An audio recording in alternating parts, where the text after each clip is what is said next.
don't know a lot of things, what it means for our government and so on and so forth. But Dana, we thank you for joining us. Best of luck in Southwest Pennsylvania. We appreciate that. You stay safe as well, and everybody stay safe out there. Again, unbelievable. This is new territory. I'm Don Lemon, and thank you so much for watching. Our breaking news coverage of this stunning development continues now with my colleague, Andrew Zerbuka. CNN breaking news.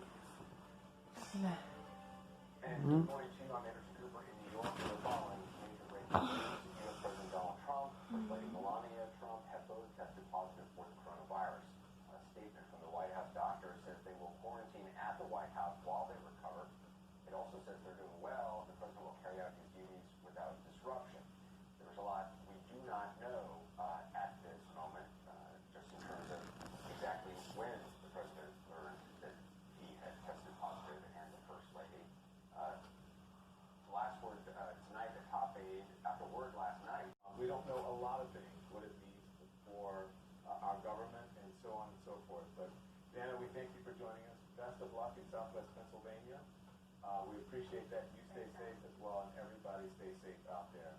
Again, unbelievable. This is new territory.